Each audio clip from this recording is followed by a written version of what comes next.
Hey folks, it's Farmer Marshall. Springtime is the best time to get free fruit trees. And that's by airlaying the one you already have. Or maybe you don't have a fruit tree, but you have a cousin that does. Might be time to make that phone call.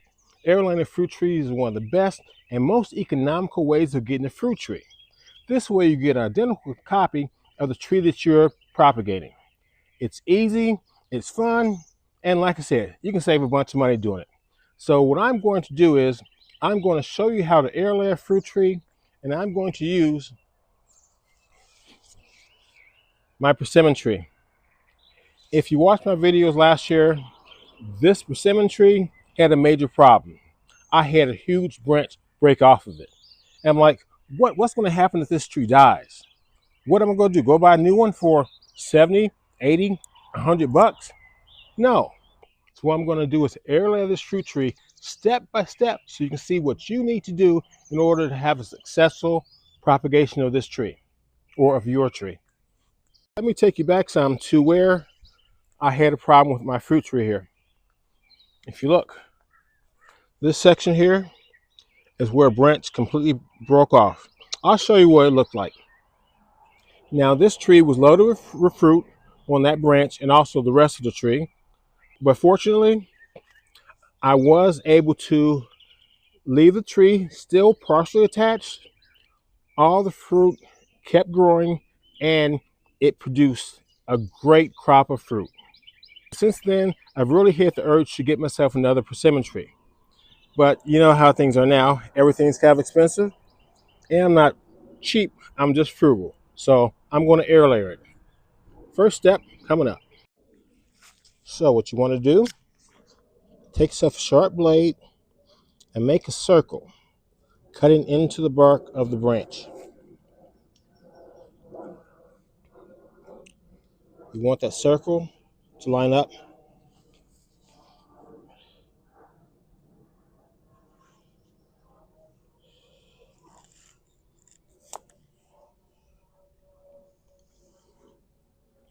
Then go about 1.5, maybe 2 inches down, and do the same thing along the branch. Cut a circle, line it up.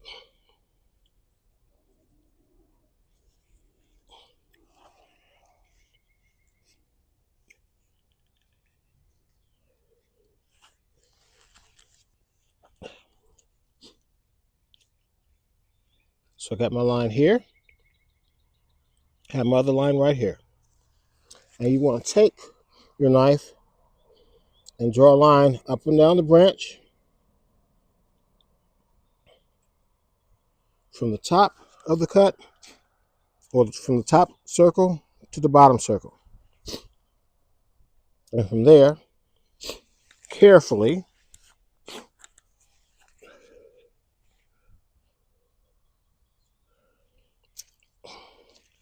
cut in and peel away. Is that easy enough? Now what I've done is I've cut down to the cambium layer. And at this point, you want to make sure, that you scrape away any remaining residue of the cambium layer. The cambium layer is green, so I probably got most of it when I made my cut, but we want to get this right the first time. So scrape away.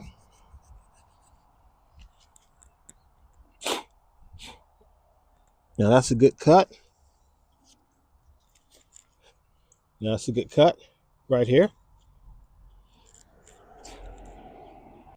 And the reason you want to remove all of the cambium layer is you want to make sure that this part of the tree is not communicating with this part of the tree and attempting to heal it. You want it almost separated mentally or physically.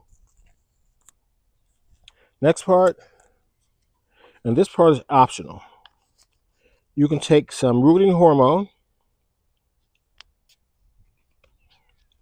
or you could take some aloe vera, rub it all in there. Like I said, this part is optional.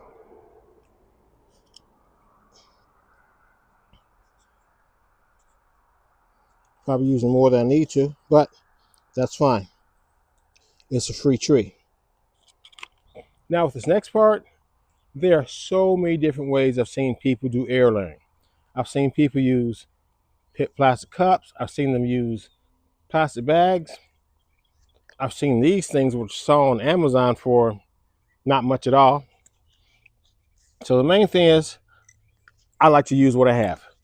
So you want to add a growing medium to both sides of this. See how that's made? The growing medium is peat moss, damp peat moss. So if you've used peat moss before, one thing you probably have noticed is you can pour water on it and the water will practically run right through if you don't really try to soak it. So I took this peat moss, put some water in this jar, and just start shoving peat moss in it and mixed it well so all of the peat moss was wet. And when I say I want the peat moss wet,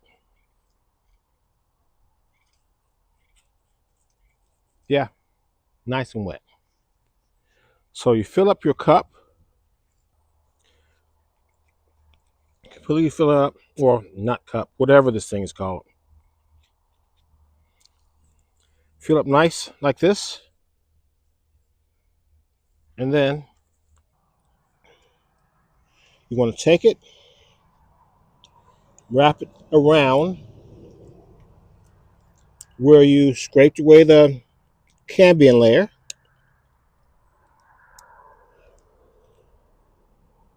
and you can take some zip ties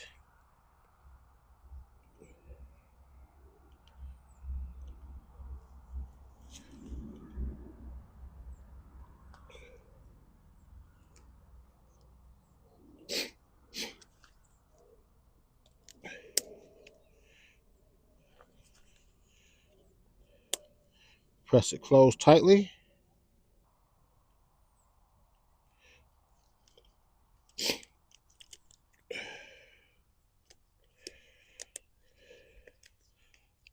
Zip tie it closed on the bottom and on the top.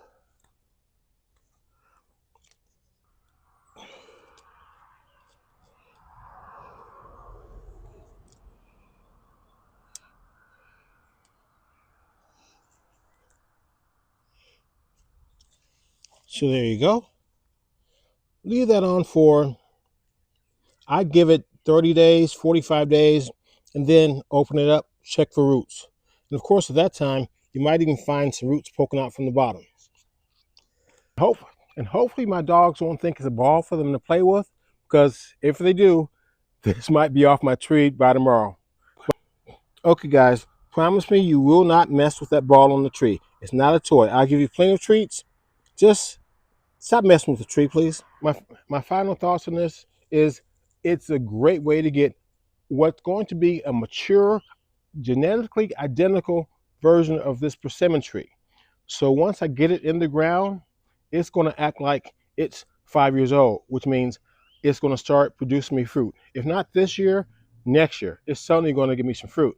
But I hope I did give you some value of this video because it was nice, short and sweet. So do me a favor, since you're still hanging around, harvest this video out and share it with your family and friends. One more thing you can do, plant a seed and hit that like button. Lastly, as a gardener, the harvest season is the most important season time. But for me, my most important harvest is you. So please hit that subscribe button and hit that notification bell. That way you'll be here next time I have something going on in the garden. Now let's get out there and get a little dirty. Yeah.